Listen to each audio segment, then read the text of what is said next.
Hello friends, welcome to our YouTube channel arithmetic to advance. आज के इस video में हम 18 जुलाई 2023 के फर्स्ट शिफ्ट के मैथ्स के क्वेश्चन सोल्व करेंगे। सो दोस्तों, without wasting much of your time let me start. तो यहाँ पर पहले क्वेश्चन के अंदर आपको दे रखा है 10a/2 बराबर x है, तो a का मान आपको कैलकुलेट करना है। तो यहाँ पर वैल्यू पुटिंग से इस क्वेश्चन को सोल्व करेंगे। तो a की वैल्यू यहाँ पर 60 डिग्री पुट कर दीजिए। तो यहाँ पर ये आपके पास 30 डिग्री की वैल्यू आपके पास कितनी हो जाएगी, ये आपके पास 1/√3 हो जाएगी। अब यहाँ पर भी आप 60 डिग्री की वैल्यू ऑप्शन के अंदर पुट करेंगे, तो ये आपके पास अंडर रूट के अंदर 1 माइनस को 60 डिग्री की वैल्यू 1/2 होती है, और बट्टे के अंदर अंडर रूट के अंदर 1 प्लस 1/2 बनाएगा, यानी कि आपके पास ऊपर आ जाएगा 1/√2 आ जाएगा, और बट्टे के अंदर आपके पास आ जाएगा 3/√2। अंडर रूट 2 से अंडर रूट 2 कट जाएगा, यानी कि आपके पास 1/√3 बना लेगा। इसके बाद यहाँ पर नेक्स्ट ऑप्शन भी हम चेक कर लेते हैं। तो यहाँ पर इस ऑप्शन के अंदर अगर वैल्यू पुट करेंगे तो ये आपके पास अंडर रूट के अंदर बनाएगा 1 प्लस का 1/2, और बटे के अंदर आपके पास बनाएगा अंडर रूट के अंदर 1 माइनस का 1/2, यानी कि इस बार जो है आपके पास ऊपर आ जाएगा √3/√2, और यहाँ पर बटे के अंदर आएगा 1/√2, और यहाँ पर एक √2 से √2 कट जाएगा, यानी कि आपके पास √3 बनाएगा। तो ये ऑप्शन वैसे नहीं हो सकता। और यहाँ पर cos 60 डिग्री की वैल्यू जो है 1/2 होती है, यानी कि आधे में से माइनस होगा 1, यानी कि एक में से आधे में से बड़ी वैल्यू माइनस हो रही, तो ये अंडर रूट के अंदर नेगेटिव में आपके पास संख्या आएगी, तो ये ऑप्शन वैसे नहीं हो सकता। और यहाँ पर ये sin 60 डिग्री की वैल्यू होती है √3/2, तो यहाँ पर अंडर रूट के अंदर अंडर रूट में संख्या आएंगे, तो ये ऑप्शन वैसे नहीं हो सकता। तो ऑप्शन नंबर 1 जो है वो आपके पास राइट आंसर हो जाएगा। इसके बाद नेक्स्ट क्वेश्चन देखें। 20 लोगों की एक टीम का औसत भार आपको दे रखा है 59.8 किलो है, ठीक है, 59.8 किलो। ये 20 लोगों की एक टीम का औसत भार दे रखा है आपको। अब यहाँ पर जो है आपको बाद में कहा गया, परिकलित किया गया, और बाद में पता चला कि एक भार को गलती से स्वतंत्र किलो के बजाय 68 किलो पढ़ लिया गया। तो यहाँ पर स्वतंत्र किलो जो है वो आपके पास 27 सही डाटा था, ठीक है, और इसके बजाय इसने 68 किलो पढ़ लिया, यानी कि आपके पास गलत डाटा था। तो इस गलती को सुधारने के लिए, यानी कि इस गलती को जो मिस्टेक को सही करने के लिए क्या करना पड़ेगा, 9 और ऐड करना पड़ेगा, यानी कि 9 kg की इससे मिस्टेक हुई है। तो यहाँ पर 9 को ऐड करेंगे इसमें, तो ये 20 लोगों का एवरेज था, तो ये 20 में डिवाइड करेंगे तो ये आपके पास 20 से इसको भाग किया जाएगा, और ये 59.8 प्लस का आपके पास आ जाएगा 0.45, यानी कि इनको ऐड करेंगे तो ये आपके पास 60.25% जो है ये किलो में आ जाएगा, ठीक है, 60.25 किलो आपका राइट आंसर हो जाएगा। इसके बाद नेक्स्ट क्वेश्चन देखिए। त्रिकोणमितीय सूत्रों का उपयोग करके आपको इसका मान ज्ञात करना है। तो कोई ज़रूरी नहीं है आप त्रिकोणमितीय सूत्रों का उपयोग करेंगे। तो यहाँ पर देखिए sin x माइनस का y, तो यहाँ पर अगर आप वैल्यू पुटिंग से इस क्वेश्चन को सोल्व करेंगे, तो अगर x की वैल्यू आप 0 लेंगे तो ये -y बचेगा ब्रैकेट के अंदर, और sin माइनस थीटा की वैल्यू जो है आपके पास माइनस में आती है। तो यहाँ पर ये पूरा आंसर जो है आपके पास माइनस में आएगा, बट यहाँ पर कोई भी ऑप्शन माइनस में आपको दे नहीं रखा है। तो यहाँ पर x की वैल्यू आप 0 नहीं मान सकते, y की वैल्यू 0 कर दीजिए। तो यहाँ पर y की वैल्यू 0 करेंगे तो ये आपके पास sin x ऊपर आ जाएगा, और बट्टे में आपके पास आ जाएगा sin x, और यहाँ पर ये आपके पास आ जाएगा tan x, और बट्टे में आ जाएगा आपके पास tan x, क्योंकि यहाँ पर साइन ये आपके पास y की 0 वैल्यू कर दी, तो ये sin x और बट्टे में sin x बच गया। यहाँ पर देखिए tan 0 आएगा, यानी कि tan 0 डिग्री की वैल्यू जो है वो आपके पास 0 ही होती है। तो ये आपके पास tan y तो जो है आपके पास ऊपर और नीचे 0 आ जाएगा, यानी कि tan x और tan x बचेगा, यानी कि आपके पास कट जाएंगे और बराबर आपके पास 1 आ जाएगा। अब यहाँ पर देखिए tan y बराबर जो है, ये tan y बराबर आप जानते हैं कि sin y बटे cos y होता है, ठीक है, sin y बटे cos y होता है। y की वैल्यू हमने 0 रखी थी, यानी कि आपके पास sin 0 डिग्री बटे में cos 0 डिग्री आ जाएगा, और sin 0 डिग्री की वैल्यू 0 होती है, और बटे में cos 0 डिग्री की वैल्यू 1 होती है, यानी कि आपके पास 0 बनाएगा, यानी कि यहाँ पर अनंत भी नहीं बना रहा है। तो आप यहाँ पर y की वैल्यू जो है 0 पुट कर सकते हैं, और आपके पास आंसर जो है 1 आएगा। यहाँ पर देखिए इसका सेकंड मेथड भी इसको सोल्व कर लीजिए। यहाँ पर देखिए वो वाला सोल्यूशन मैंने हटाया नहीं है, यहाँ पर PDF के अंदर आपको मिल जाएगा। तो एज ए रिविजन आप PDF डाउनलोड करके सेव करके रख सकते हैं।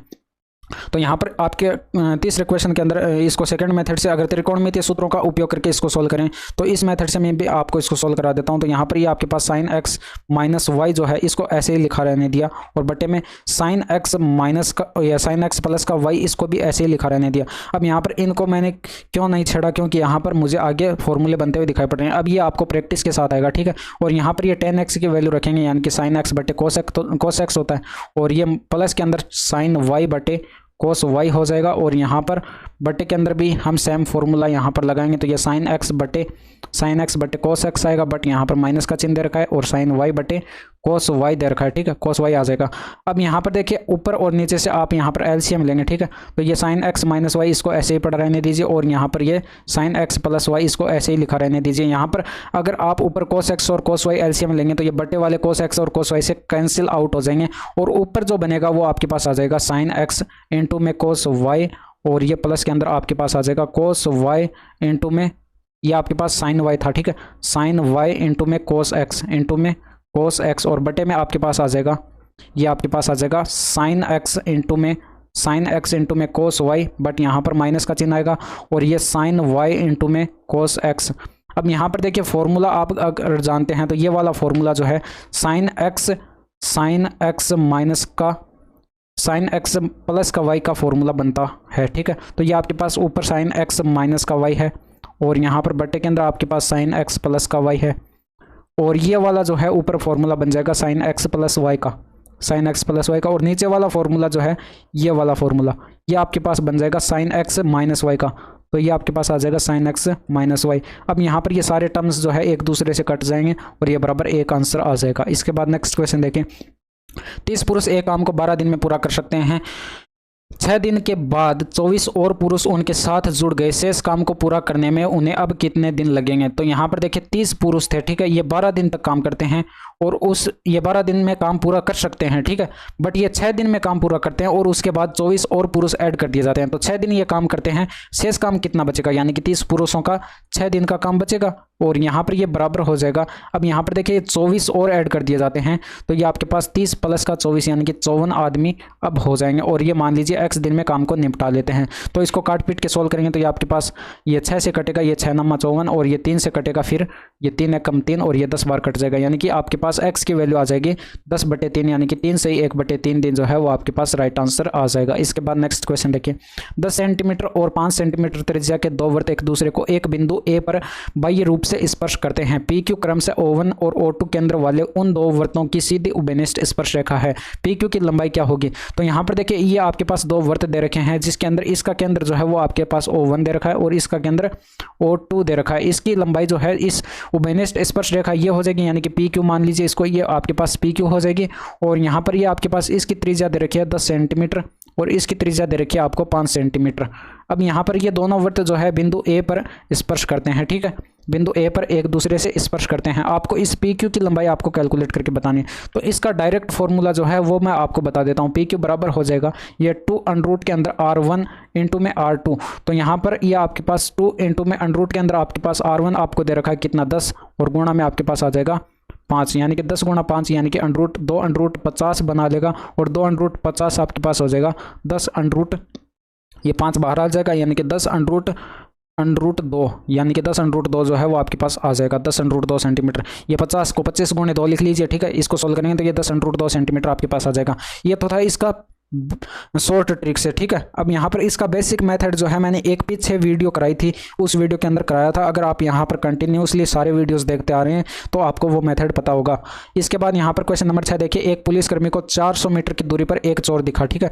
अब यहाँ पर एक पुलिसकर्मी था और यहाँ पर एक चोर था, इन दोनों के बीच की दूरी जो है वो आपको 400 मीटर दी गई थी, और यहाँ पर देखिए ये पुलिस जो है इस चोर को पकड़ेगा, इतने समय में जो है ये चोर जो है कुछ और अतिरिक्त दूरी तय कर चुका होगा, और यहाँ पर ये आपको पुलिसकर्मी द्वारा पकड़े जाने से पहले एक तक चोर कितने दूर तक भाग चुका होगा ये आपको बताना है। तो ये दूरी आपको कैलकुलेट करके बतानी है, और इनकी स्पीड आपको दे रखे 32 किलोमीटर पर आवर, ये आपके पास चोर की चाल है, और यहाँ पर ये 40 किलोमीटर पर आवर जो है ये आपके पास पुलिस की चाल है, यानी कि आपके पास 32 किलोमीटर पर आवर चाल दे रखी है, और ये आपके पास दे रखी है 40 किलोमीटर पर आवर चाल। इन दोनों के बीच की रिलेटिव स्पीड यानी कि सापेक्ष चाल कैलकुलेट करें तो इन दोनों के बीच का डिफरेंस कितना 8 किलोमीटर पर आवर का दिखाई पड़ रहा है, यानी कि 400 मीटर की दूरी तय करेगा।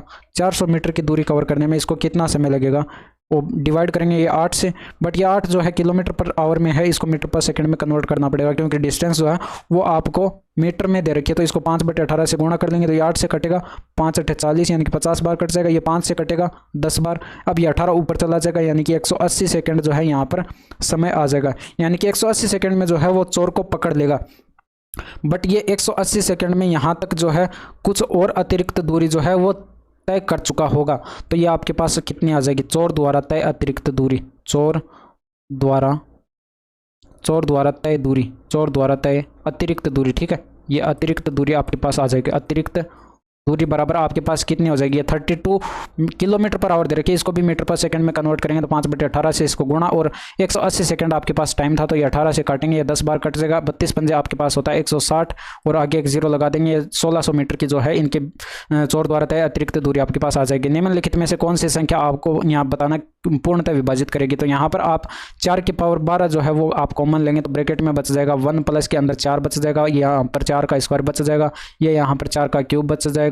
अब यहाँ पर 4 का क्यूब होता है 64, यानी कि 4 की पावर 12, और ये 64 प्लस के अंदर 16, ये आपके पास हो जाएगा 80, और 80 5 85, 85 को लिख सकते हैं, 85 को आप लिख सकते हैं 5 गुणा 17, यानी कि ये संख्या जो है 17 से डिविजिबल होगी, 5 से भी 4 से भी, तो यहाँ पर ऑप्शन में आपको 17 दे रखा है तो 17 आपका राइट आंसर हो जाएगा। इसके बाद नेक्स्ट क्वेश्चन, मान लीजिए कि ABC एक PQR त्रिभुज PQR की क्रमशः PQ और QR-PR भुजाओं के मध्य बिंदु, यदि त्रिभुज PQR का क्षेत्रफल आपको दे रखा है 32 सेंटीमीटर स्क्वायर है तो त्रिभुज ABC का क्षेत्रफल ज्ञात कीजिए। तो कुछ करने की जरूरी नहीं है, ये चौथा हिस्सा होता है। अगर आपको किसी को इसका कंसेप्ट पता है तो सीधे 32 को डिवाइड करेंगे 4 से, और ये आपके पास 8 सेंटीमीटर स्क्वायर जो है इसका राइट आंसर आ जाएगा। बट यहाँ पर एक्सप्लेन मैं थोड़ा सा इसको कर देता हूँ। ये आपके पास PQR एक त्रिभुज दे रखा था, ठीक है, और इसके मध्य बिंदु दे रखे थे, ये A था, ये B था और ये C था, ठीक है। तो ये आपके पास इस त्रिभुज के अंदर टोटल आपको 4 त्रिभुज बनते हुए दिखाई पड़ रहे हैं। तो आपका पता है यहाँ पर चारों त्रिभुज के क्षेत्रफल जो है इस पूरे त्रिभुज के क्षेत्रफल का 1/4 होते हैं। तो ये आपके पास इस वाले त्रिभुज का क्षेत्रफल कितना हो जाएगा, एरिया ऑफ ट्रायंगल त्रिभुज PQR का क्षेत्रफल, एरिया ऑफ ट्रायंगल त्रिभुज PQR, और ये आपके पास आ जाएगा कितना, ये त्रिभुज ABC, ये सॉरी इसका क्षेत्रफल आपके पास आएगा, इसका चौथा हिस्सा आ जाएगा, ठीक है। ये आपको दे रखा था ऊपर 32 दे रखा था, और इसको 4 से डिवाइड करेंगे तो ये 8 सेंटीमीटर स्क्वायर जो है वो आपके पास आंसर आ जाएगा। इसके बाद नेक्स्ट क्वेश्चन देखिए, इसका तृतीयानुपाती आपको बताना है। तो तृतीयानुपाती के बारे में मैंने पहले भी आपको बता रखा है, यहाँ पर A, B और C अगर ये 3 संख्या है तो C को यहाँ पर तृतीयानुपाती कहते हैं, तृतीयानुपाती। अब ये तृतीयानुपाती जो है ये बराबर होता है, यानी कि C बराबर होता है B स्क्वायर बटे के अंदर A के। अब यहाँ पर B की वैल्यू आपको क्वेश्चन के अंदर दे रखी है x, A की वैल्यू दे रखी है x square minus y square, और B की वैल्यू आपको दे रखी है x माइनस का y। तो वैल्यू पुट करेंगे आपके पास तृतीयानुपाती आ जाएगा। तो यहाँ पर वैल्यू पुट करेंगे, B की वैल्यू यहाँ पर x square minus y square रखेंगे, और यहाँ पर इसका एक सेकेंड, ये आपके पास B का स्क्वायर ऊपर रखेंगे तो ये x माइनस वाई और इसका होल स्क्वायर हो जाएगा, और बटे के अंदर आपके पास हो जाएगा x स्क्वायर माइनस का y स्क्वायर। तो ये आप यहाँ पर अगर फॉर्मूला यूज़ करेंगे तो ये आपके पास x माइनस वाई का होल स्क्वायर तो ऊपर दे रखा है, और बटे में a square minus b square का फॉर्मूला लगाएंगे तो ये x माइनस वाई आएगा, और इंटू में आपके पास आ जाएगा x प्लस का y, और यहाँ पर ये देखिए x माइनस वाई से एक ब्रैकेट ये कट जाएगी, और ये x माइनस वाई बटे में x प्लस वाई जो है आपके पास राइट आंसर आ जाएगा। इसके बाद नेक्स्ट क्वेश्चन देखिए, 10,000 मूल्य की वस्तुएं खरीदने पर एक दुकानदार अपने ग्राहकों को 500 की फ्लैट छूट प्रदान करता है। इसके अलावा क्रेडिट कार्ड का उपयोग करके खरीदारी करने पर 7% की अतिरिक्त छूट देता है। यदि कोई ग्राहक क्रेडिट कार्ड का उपयोग कर 10,000 का सामान खरीदता है तो उसे कितना भुगतान करना पड़ेगा। तो यहाँ पर देखिए 7% की छूट यहाँ पर दी गई थी, और 500 रुपये की फ्लैट छूट यहाँ पर दी गई थी। तो 500 की छूट, इसको परसेंटेज में कैलकुलेट कर लेंगे। 500 की छूट दी गई थी कितने पर, 10,000 रुपये पर दी गई थी, और 10,000 रुपये की वस्तु पर खरीदने पर दी गई थी, और यहाँ पर इसको परसेंटेज में कैलकुलेट करेंगे तो 100 से गुणा करेंगे, 2 जीरो ये कट जाएंगे, इस 2 जीरो से ये 2 जीरो कट जाएंगे, यानी कि 5% की जो है ये आपके पास फ्लैट छूट आ जाएगी, ठीक है। 7% की छूट ये थी, 5% की छूट। तो यहाँ पर आप कुल एकल छूट कैलकुलेट करेंगे, यानी कि टोटल डिस्काउंट अगर कैलकुलेट करेंगे तो ये आपके पास कितना आ जाएगा, 7 प्लस का 5 और माइनस के अंदर 7 गुणा 5 और बटे के अंदर 100, यानी कि आपके पास आ जाएगा 7 5 12 माइनस का ये आपके पास 3.5, 1 मिनट 7 5 35, ये 3.35 आएगा, ठीक है, ये 0.35। अब ये 0.35 अगर इसमें से माइनस करेंगे तो ये 11.65% की जो है यहाँ पर इसको डिस्काउंट मिल रहा होगा। तो यहाँ पर ये 10,000 की यहाँ पर वस्तु थी, ठीक है, वस्तुएं थी, यानी कि 10,000 की वस्तुएं थी, इस पर आपको 11.65% की छूट दी गई है। तो यहाँ पर यह भुगतान की राशि जो है आपके पास कितना आ जाएगी, या 10,000 पर 11.65% की छूट दी गई है, तो 100 में से 11.65 माइनस करेंगे तो कितना बचेगा, ये आपके पास बचेगा 88.35% बचेगा। इसका 88.35% कैलकुलेट करेंगे तो ये बट्टे में 100 आएगा। अब यहाँ पर ये 2 जीरो से तो ये 2 जीरो कट जाएंगे, ये पॉइंट से ये 2 जीरो और कट जाएंगे, तो ये आपके पास आ जाएगा 8,835 रुपये की जो है राशि उसे भुगतान करनी पड़ेगी। इसके बाद नेक्स्ट क्वेश्चन देखें, एक दुकानदार नीचे दी गई 2 छूट संबंधी योजनाओं की पेशकश करता है, किस योजना में छूट प्रतिशत अधिकतम है। तो यहाँ पर ऑप्शन नंबर ए के अंदर आप कुल एकल छूट कैलकुलेट करेंगे तो ये 10% और प्लस ये 10% प्लस के अंदर आपके पास कितना आ जाएगा, 10 + 5 15 है, ठीक है, और माइनस के अंदर 10 × में 15 और डिवाइड करेंगे 100 से तो ये आपके पास बराबर आ जाएगा 25 माइनस का 1.5, 25 माइनस 1.5 करेंगे तो ये आपके पास बच जाएगा 23.5% का यहाँ पर डिस्काउंट आ जाएगा। बी का अगर कैलकुलेट करेंगे तो ये आपके पास 2 वस्तुएं फ्री हैं और यहाँ पर टोटल वस्तुएं जो है 7 हैं, तो 2/7 गुणा 100 करेंगे तो ये आपके पास कितना आ जाएगा। ये 1/7 की फ्रैक्शन वैल्यू होती है 14 से 2/7, तो 2 से गुणा करेंगे तो ये आपके पास 28 सही 4/7% का जो है यहाँ पर डिस्काउंट है। तो सबसे ज़्यादा कौन सा दिखाई पड़ रहा है आपको, सबसे ज़्यादा डिस्काउंट यहाँ पर दिखाई पड़ रहा है, तो ऑप्शन नंबर बी जो है वो आपका राइट आंसर हो जाएगा। इसके बाद नेक्स्ट क्वेश्चन देखिए, दिए गए व्यंजक का सरलीकरण करें। देखिए यहाँ पर अगर आपको एक फॉर्मूला ध्यान में, तो आप इसको डायरेक्ट टिक करेंगे ऑप्शन नंबर 2। यहाँ पर देखिए कैसे होगा, ये आपके पास फॉर्मूला होता है ए प्लस का बी का होल स्क्वायर माइनस करें ए माइनस बी का होल स्क्वायर, तो यह बराबर आपके पास होता है 4ab। तो यहाँ पर अगर आप इस फॉर्मूले के अंदर देखें, इस क्वेश्चन के अंदर देखें, तो यहाँ पर इसको ए मान लीजिए, इसको बी मान लीजिए, तो ये भी आपके पास क्या हो जाएगा, ए हो जाएगा और ये भी आपके पास बी हो जाएगा। तो यहाँ पर वो फॉर्मूला लगता हुआ दिखाई पड़ रहा है आपको, तो ये आपके पास ऊपर आ जाएगा 4 इंटू में आपके पास आ जाएगा 326 इंटू में 222 और बट्टे में आपके पास 326 इंटू में 222 दे रखा है। तो यहाँ पर ये 222 से ये 222 कट जाएगा, ये 326 से 326, ऑप्शन नंबर 2 जो है वो आपका राइट आंसर आ जाएगा। निम्नलिखित में से कौन सी संख्या 24 से विभाज्य होगी, तो 24 से वो संख्या विभाज्य होगी जो 3 से भी विभाज्य होगी और 8 से भी विभाज्य होगी। तो यहाँ पर 3 से विभाज्य चेक करने के लिए आप अंकों का योग देखेंगे कि 3 से विभाज्य है या नहीं, तो ये 9 कट जाएगा, या 5 4 9 ये कट जाएगा, 2 1 3 कट जाएगा, यानी कि ये 3 से डिविजिबल है। तो एक तो ऑप्शन ये हो सकता है। इसके बाद यहाँ पर इसको देखें तो ये 6 कट जाएगा, 6 कट जाएगा, और 7 4 11 जो है ये 3 से डिविजिबल नहीं है, तो ये आपका हट जाएगा ऑप्शन से। 6 डिविजिबल है 3 से, ये भी डिविजिबल है 3 से, ये 9 डिविजिबल है 3 से, 8 तो 10 जो है 9 से डिविजिबल नहीं है, तो ये भी आपका ऑप्शन से हट जाएगा। इसके बाद इसको देखें तो ये 6 डिविजिबल है, ये 6 भी डिविजिबल है, 5 2 7 8 5 15, यानी कि 8 7 15 ये आपके पास, ये भी आपके पास 3 से डिविजिबल है, तो ये ऑप्शन जो है आपका हो सकता है। तो ऑप्शन नंबर 2 जो है वो आपके हो सकते हैं। इसके बाद आप क्या करेंगे, 8 से डिविजिबिलिटी चेक करेंगे। 8 से डिविजिबिलिटी चेक करेंगे तो संख्या के अंतिम 3 डिजिट जो है वो 8 से डिविजिबल होने चाहिए। तो यहाँ पर जो है ऑप्शन नंबर 4 के अंदर अंतिम 3 डिजिट आपको 8 से डिविजिबल दिखाई नहीं पड़ रहे हैं, तो ये आपका ऑप्शन हट जाएगा। और ऑप्शन नंबर फर्स्ट के अंदर आपको ये 8 से डिविजिबल दिखाई पड़ रहा है अंतिम 3 डिजिट, तो ये आपका राइट आंसर हो जाएगा। इसके बाद में किन्हीं दो प्राकृत संख्याओं के अंतर का घन आपको दे रखा है 1728 है, जबकि दी गई इन दोनों संख्याओं का गुणनफल आपको 108 है। दी गई इन दोनों संख्याओं के घनों का धनात्मक अंतर ज्ञात करना है। तो यहाँ पर आप वो संख्या मान लीजिए ए और बी है, ठीक है, इनके अंतर का घन आपको दे रखा है 1728 है। तो यहाँ पर a माइनस बी बराबर आपके पास कितना आ जाएगा, 12 आ जाएगा, क्योंकि 1728 का घन आप करेंगे तो ये आपके पास 12 होगा। ये a माइनस बी बराबर आपके पास 12 आ चुका है और आपको दे रखा है इन दोनों संख्याओं का आपको गुणनफल दे रखा है 108, तो ये आपके पास a इंटू बी आपके पास आ जाएगा 108। इसके बाद यहाँ पर आप क्या करेंगे, a cube minus b cube का फॉर्मूला लगाएंगे, तो ये आपके पास आ जाएगा इन दोनों संख्याओं के घनों का धनात्मक अंतर आपसे पूछा गया था, तो ये है आपके पास फॉर्मूला लगाएंगे तो ये आपके पास आ जाएगा a माइनस बी का whole cube, a minus b का होल क्यूब, और यहाँ पर ये आपके पास माइनस में ये प्लस में होगा ये 3ab इंटू में a माइनस का b, बट यहाँ पर ये a माइनस बी बराबर आपको 12 जो है ये कैलकुलेट करने की ज़रूरी नहीं थी, ठीक है। तो ये आपके पास a माइनस बी का होल क्यूब आपको दे रखा है 1728 और प्लस के अंदर 3ab, यानी कि आपके पास 8 3 का 24 324 आ जाएगा, और यहाँ पर इसके गुणा में आ जाएगा ये a माइनस बी, यहाँ पर ज़रूरी पड़ेगी इसकी, ठीक है, ये 12 यहाँ पर आपके पास काम में आएगा।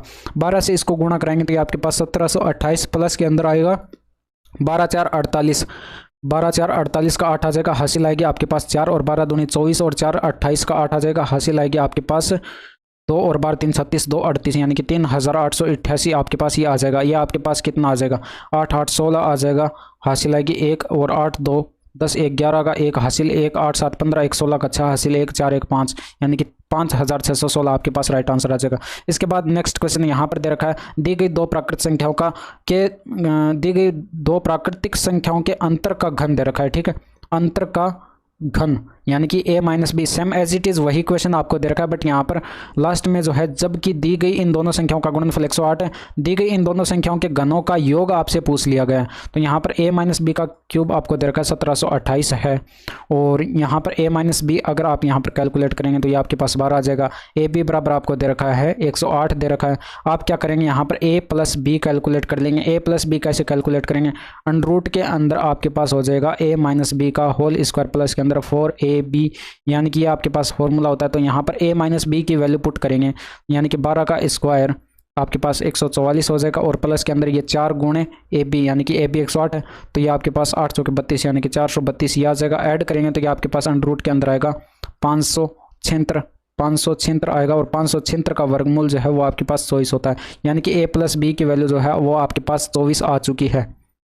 तो अब आप यहाँ पर क्या करेंगे, ए क्यूब प्लस का बी क्यूब वाला फॉर्मूला लगाएंगे, क्योंकि आपको यहाँ पर आपसे जो है योग पूछा गया घनों का योग। तो यहाँ पर आप क्या करेंगे, ए क्यूब प्लस का बी क्यूब का अगर फॉर्मूला लगाएंगे तो ये आपके पास हो जाएगा ए प्लस बी का होल क्यूब और माइनस के अंदर 3ab इंटू में ए प्लस बी हो जाएगा। ठीक है, अब यहाँ पर अगर आप देखें तो ए प्लस बी का जो है वो आपके पास बाहर आ जाएगा, यानी कि चलिए इसकी वैल्यू पुट कर देते हैं, यानी कि 24 का क्यूब और माइनस के अंदर 3 गुणा ये आपके पास 108 और यहाँ पर ये गुणा में आ जाएगा 24। तो ये आप यहाँ पर 24 अगर बाहर कॉमन लेंगे तो ये 24 बाहर कॉमन आ जाएगा और ब्रैकेट में बचेगा 24 का स्क्वायर आ जाएगा 576 और 576 में से माइनस करेंगे ये आपके पास 324। तो ये आपके पास कितना आ जाएगा, ये 24 गुणा आपके पास आ जाएगा 576 में से 324 घटाएंगे, ये 2 बचेगा और यहाँ पर ये 4 बचेगा, सॉरी 5 बचेगा, ये यहाँ पर 5 बचेगा और यहाँ पर ये 2 बचेगा, 252 बचेगा। 24 दूने 48 का 8 आएगा, हासिल 4 और 24 पंजे 120, 4 100, ये आपके पास 24 पंजे 120 और 4 124 और हासिल बचेगी 12, 24 दूने 48 और 12 आपके पास 60 आ जाएगा, यानी कि 6048 जो है वो आपके पास आंसर आ जाएगा। निम्नांकित बार ग्राफ में एक दुकानदार द्वारा 5 वर्षों में बेची गई स्पोर्ट्स साइकिलों की संख्या को दर्शाया गया। वर्ष 2021 में स्पोर्ट्स साइकिलों की बिक्री में पिछले वर्ष की तुलना में कितने प्रतिशत कमी आई? तो 2021 में 2032 की तुलना में कितनी कमी आई? यहाँ पर देखिए 55 की कमी आई है, 55 की कमी हुई है कितने पर, 200 पर। तो ये गुणा कराएंगे 100 से, तो ये आपके पास कितना आ जाएगा 55/2, यानी कि आपके पास 27.5% यहाँ पर कमी आई है। इसके बाद यहाँ पर नेक्स्ट क्वेश्चन देखिए, निम्नलिखित तालिका का अध्ययन करें और नीचे दिए गए प्रश्न का उत्तर दें। तो यहाँ पर आपको दे रखा है ये स्कूल ए और स्कूल डी को साथ मिलाकर उनमें जीव विज्ञान का चयन करने वाले कुल छात्रों और कुल छात्राओं का अनुपात एक साथ बताना आपको। ठीक है, तो ए का डाटा देखना और डी का देखना। ए के अंदर कुल जो है नामांकित विद्यार्थियों की संख्या 900 है और इसके अंदर 800 है। अब इसका 30% जो है वो यहाँ पर जीव विज्ञान का चयन करने वाले नामांकित विद्यार्थियों का प्रतिशत है और यहाँ पर ये 18% है और इनका अनुपात आपको दे रखा है छात्र और छात्राओं का 7:8 और ये दे रखा है 5:7। तो यहाँ पर क्या करेंगे, 900 का 30% कैलकुलेट करेंगे तो ये आपके पास कितना आ जाएगा, 270 आ जाएगा, यानी कि 270 विद्यार्थी जो है वो जीव विज्ञान का चयन करने वाले हैं। इसके बाद यहाँ पर आप देखें तो ये 7:8 दे रखा है। ठीक है, ये छात्र और छात्राओं का अनुपात, यानी कि कुल अगर देखें तो ये 15 यूनिट है और 15 यूनिट की वैल्यू आपको कितनी दे रखी है, 270 दे रखी है। तो ये 270 के बराबर होगा और ये कितना गुणा दे रखा है, 15 एकम 15 और आपके पास एस प्लस बचेगा 12 और 15 8 120, यानी कि 18 गुणा दे रखी है। तो ये एक्चुअल में जो है छात्रों की संख्या जो है ये आपके पास 7 ना होकर इसका 18 गुना होगी और 18 7 126 आपके पास ये हो जाएगा, 18 7 126 ये हो जाएगा और 18 का 8 गुना यानी कि 18 8 144 आपके पास ये छात्राओं की संख्या हो जाएगी। इसके बाद यहाँ पर ये 800 का 18% कैलकुलेट करेंगे तो ये 18 8 196, 18 8 196 यानी कि यहाँ पर देखिए ये मैं कलर चेंज कर देता हूँ। ठीक है, पेन का ये 800 दे रखा है। ठीक है, और 800 का 18% आप कैलकुलेट करेंगे तो ये आपके पास कितना आ जाएगा, 18 8 196, एक मिनट, 18 8 196 थोड़े तो 18 8 144 होता है। ठीक है, तो 144 जो है आपके पास इनकी संख्या आ जाएगी। ठीक है, और यहाँ पर 144 आपके पास ये आ जाएगी और ये 5:7 दे रखा है इनका। ठीक है, तो टोटल अगर देखें तो ये 12 यूनिट दे रखा है और 12 यूनिट की वैल्यू कितनी दे रखी है, 144 दे रखी है। ठीक है, 144, तो ये कितना गुना दे रखा है, यानी कि आपके पास 12 गुना दे रखा है। तो ये एक्चुअल में इनकी संख्या भी आपके पास कितनी हो जाएगी, एक्चुअल में इनकी संख्या 5 न होकर इसका 12 गुना यानी कि 12 पंजे 60 ये हो जाएगी और ये आपके पास कितनी हो जाएगी, 12 पंजे 60, ये 12 सत्ते 84 ये हो जाएगी। ठीक है, छात्राओं की संख्या आप यहाँ पर टोटल करेंगे तो 126 यहाँ पर छात्र ये हैं और 60 छात्र ये हैं, तो टोटल अगर करेंगे तो ये आपके पास कितना आ जाएगा, 186। ठीक है, और यहाँ पर इसका अनुपात बताना है इसके साथ, 144 और ये 84 कितना हो जाएगा, 148 और 148 80 आपके पास आ जाएगा 228। ठीक है, तो 228 आप यहाँ पर देखेंगे तो ये आपके पास डाटा जो है 6 से कटता हुआ दिखाई पड़ रहा है, 6 का 18 6 एकम 6 और ये 6 से कटेगा 6 का 18 और 8 6 48 यानी कि 31:38 जो है वो आपके पास राइट आंसर होगा। इसके बाद नेक्स्ट क्वेश्चन देखिए, क्रम से 320 मीटर और 540 मीटर की लंबाई वाली 2 ट्रेनें पी और क्यू समांतर पटरियों पर क्रमशः 108 किलोमीटर पर आवर और 144 किलोमीटर पर आवर की चाल से एक ही दिशा में चल रही हैं।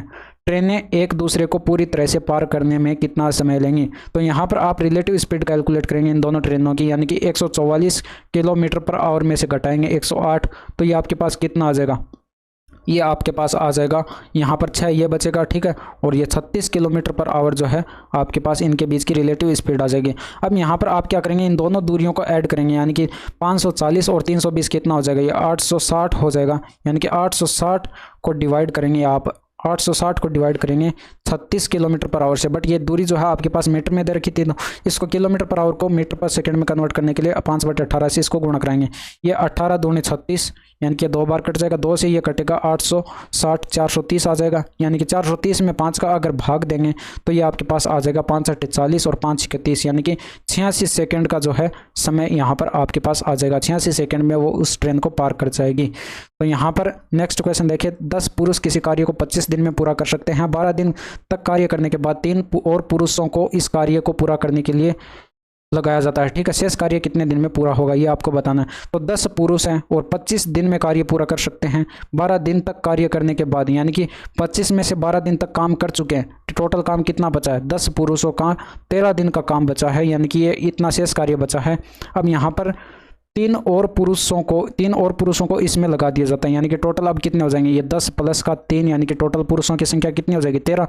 यानी कि 13 पुरुष इसको काम करेंगे। मान लीजिए टी समय में इसको कर लेते हैं, तो ये 13 से 13 कट जाएगा, यानी कि टी बराबर आपके पास 10 दिन जो है वो आपके पास राइट आंसर आ जाएगा। इसके बाद नेक्स्ट क्वेश्चन देखिए, राज की आय आपको दे रखी है 45,000 और उसका व्यय आपको दे रखा है 33,000 है। यदि उसकी आय में 20% और व्यय में 12% की वृद्धि कर दी जाए तो बचत में कितने प्रतिशत की वृद्धि होगी। तो यहाँ पर आपको पता है इनकम यानी कि आय जो है वो आपके पास बराबर होती है एक्सपेंडिचर यानी कि खर्च और प्लस के अंदर सेविंग के बराबर होती है। तो ये आपको पता है, ठीक है। अब यहाँ पर ये सेविंग किसके बराबर हो जाएगी, ये सेविंग इन दोनों के अंतर के बराबर हो जाएगी। यानी कि इनकम में से आय में से खर्च को घटा दें तो ये बराबर आपके पास सेविंग आ जाएगी। इनकम आपको दे रखी है 45,000 की है और एक्सपेंडिचर आपको दे रखा है 33,000 रुपये है। और यहाँ पर सेविंग कितनी हो जाएगी, इसमें से माइनस करेंगे तो ये आपके पास सेविंग कितनी आ जाएगी 33,000, इसमें से माइनस करेंगे तो ये आपके पास 7 और 7 5 यानी कि 12,000 जो है इसकी सेविंग आ जाएगी। 12,000 इसकी सेविंग आ जाएगी। बाद में क्वेश्चन में कहा गया कि आय में 20% की वृद्धि कर दी जाती है, तो ये आपके पास यहाँ पर 20% आ जाएगा और यहाँ पर ये 12% की वृद्धि कर दी जाती है और यहाँ पर मान लीजिए x% की वृद्धि हो जाती है। तो यहाँ पर इसको सॉल्व करेंगे तो ये आपके पास कितना आ जाएगा, ये 20 से इसको गुणा करेंगे तो ये 45 दूनी का 90 हो जाएगा और ये आगे 4 0 लगा देंगे हम।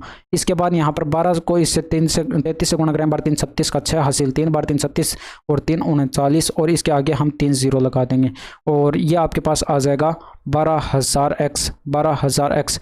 बट आपको ये पता है कि ये इसके माइनस करेंगे तो ये इसके बराबर होगा। तो यहाँ पर ये 3 0 से तो ये 3 0 कट जाएंगे, ये वाले 3 0 सभी जगह से कट जाएंगे।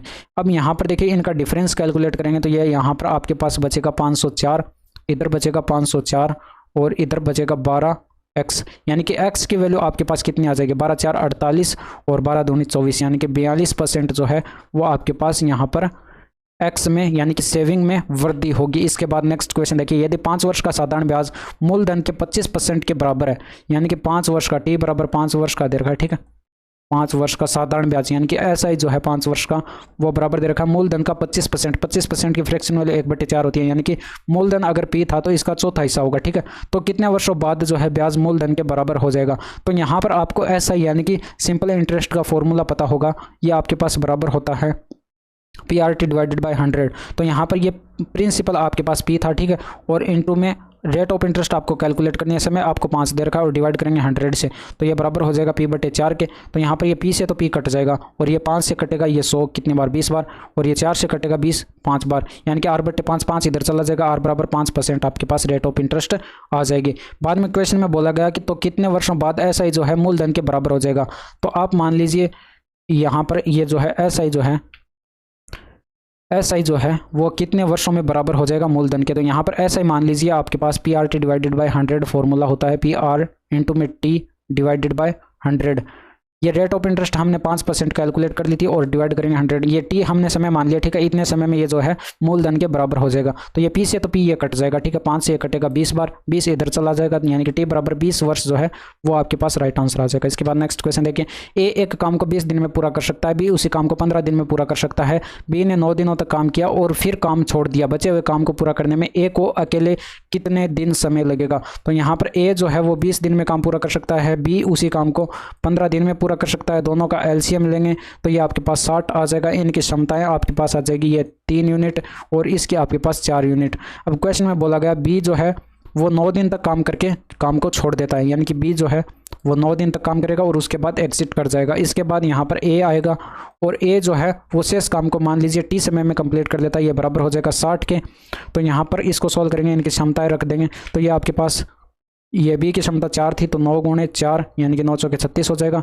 और ये आपके पास 15, ये 4 गुणे टी आ जाएगा यानी कि 4t इज इक्वल टू आपके पास आ जाएगा 60। ये 9 चौके 36 इधर ले जाकर घटाएंगे तो ये आपके पास कितना आ जाएगा 36, इसमें से घटाएंगे तो ये 24 बच जाएगा, यानी कि टी बराबर आपके पास 6 चौके 24। 1 मिनट, यहाँ पर ये आपके पास 9 चौके 36 यहाँ पर घटाएंगे तो ये आपके पास 4 और 24 ही बचेगा। बट यहाँ पर इसकी क्षमता जो है ए की क्षमता, सॉरी यहाँ पर ये गड़बड़ की थी तो ए की क्षमता रखेंगे तो ये 3 यूनिट थी तो ये 3 यूनिट आपके पास आ जाएगा। ठीक है, अब ये 8 तिरिका 24 आ जाएगा। ठीक है, ये 3 से इसको डिवाइड करेंगे तो ये 8 तिरिका 24, 8 दिन का जो है वो आपके पास आंसर आ जाएगा। इसके बाद नेक्स्ट क्वेश्चन देखिए, 15 सेंटीमीटर और 13 सेंटीमीटर त्रिज्या वाले 2 संकेंद्रित वृत्त दिए गए हैं। बड़े वृत्त की उस जीवा की लंबाई ज्ञात करें जो छोटे वृत्त को स्पर्श करती है। तो यहाँ पर 2 वृत्त दे रखे हैं आपको, मान लीजिए ये इन दोनों का केंद्र जो है वो आपको दे रखा है सकेंद्र है। ठीक है, एक ही केंद्र है इन दोनों वृत्तों का।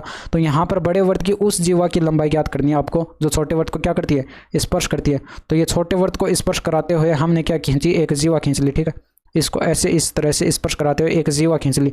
अब ये जीवा जो है ये इस केंद्र से इस पर लंब डालें तो इस जीवा को क्या करेगा, ये परपेंडिकुलर यानी कि समद्विभाजित कर देगा। और यहाँ पर ये वाली त्रिज्या जो है वो आपको बताई गई है क्वेश्चन के अंदर, ये यहाँ से लेकर इस बिंदु को अगर मिलाएं तो ये वाली बड़े वाले वृत्त की त्रिज्या होगी और ये आपको 15 सेंटीमीटर बताई गई थी और ये आपको 13 सेंटीमीटर बताई गई थी। तो ये 13 दे रखी है, ये 15 दे रखी है।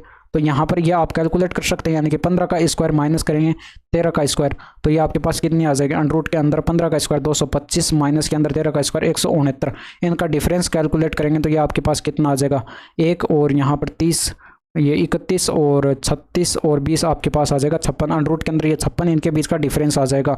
तो ये आपके पास 14 4 56 होता है, यानी कि 2 अंडर रूट 14 जो है आपके पास ये वाली आ जाएगी। बट ये भी तो आपके पास होगी, यानी कि टोटल डिस्टेंस जो है मान लीजिए ये x थी, ठीक है, ये भी x थी, तो टोटल डिस्टेंस आपके पास कितनी आ जाएगी 2x आ जाएगी, ये आपके पास 2x आ जाएगी, यानी कि आपके पास कितनी हो जाएगी 2 गुणा 2 अंडर रूट 14, ये बराबर आपके पास हो जाएगी 4 अंडर रूट 14 आपके पास राइट आंसर आ जाएगा। इसके बाद नेक्स्ट क्वेश्चन देखिए, कोट ए बराबर 12/5 है तो साइन ए प्लस कोस ए इंटू में कोसेक ए का मान आपको बताना है। तो इसको थोड़ा सा हम सिंप्लीफाई करेंगे तो ये आपके पास साइन ए इंटू में, देखिए इसको डायरेक्ट ही कर देते हैं। यहाँ पर कोस एक ए की आप वैल्यू जानते हैं 1/sin ए होती है। जब 1/sin ए से इसको मल्टीप्लाई करेंगे ब्रैकेट के अंदर तो ये sin ए से sin ए कट जाएगा 1 आ जाएगा और यहाँ पर ये कोस से बटे sin ए ये कोट ए बना लेगा, यानी कि 1 प्लस कोट ए आ जाएगा और 1 प्लस आपके पास ये 12/15 कोट ए की वैल्यू 12/5 कोट ए की वैल्यू दे रखिए, यानी कि आपके पास 17/5 जो है राइट आंसर आ जाएगा। इसके बाद नेक्स्ट क्वेश्चन देखिए, एक कंपनी द्वारा एक पार्क में 10 मीटर ऊंचाई और 48 मीटर के आधार व्यास का एक शंक्वाकार तंबू लगाया गया था। तंबू का वक्र पृष्ठीय क्षेत्रफल आपको मीटर स्क्वायर में ज्ञात करना है। तो यहाँ पर इसका जो है आधार का व्यास दे रखा है 48 सेंटीमीटर स्क्वायर, तो इसकी त्रिज्या कितनी हो जाएगी, इसकी आधी यानी कि 24 मीटर में दे रखी है। ठीक है, ये मीटर में है। तो इसके बाद इसकी ऊंचाई जो है वो आपको दे रखी है 10 मीटर। तो आप यहाँ पर इसकी त्रियक लंबाई यानी कि ये एल बराबर आप कैलकुलेट कर लेंगे, ये हाइट का स्क्वायर यानी कि 10 का स्क्वायर और प्लस के अंदर आपके पास होता है ये 24 का स्क्वायर। अब ये 24 का स्क्वायर 476 576 होता है, 576 में 100 ऐड करेंगे तो ये 676 और 676 का वर्गमूल हो जाएगा 26, यानी कि आपके पास L बराबर आ जाएगा 26। आपसे इसका वक्र पृष्ठीय क्षेत्रफल पूछा गया था, यानी कि पाई आर। ऑप्शन आपके अंदर आपको पाई के अंदर दे रखे हैं तो ये आप पाई की वैल्यू नहीं रखेंगे, यहाँ पर पाई इंटू में आर की वैल्यू आप यहाँ पर 24 रखेंगे, इंटू में एल की वैल्यू 26। अब 24 इंटू में 26 आपको मल्टीप्लाई कर लेना है तो 24 6 144 का 4 आ जाएगा, हासिल 14, 24 2 48 और 14 आपके पास आ जाएगा 62, यानी कि 624 पाई जो है वो आपके पास राइट आंसर हो जाएगा। तो ये थे आज के 25 क्वेश्चंस। यहाँ तक क्लास कैसी लगी कमेंट करके ज़रूर बताइएगा। That's all for today, thank you, धन्यवाद, बाय बाय, टेक केयर।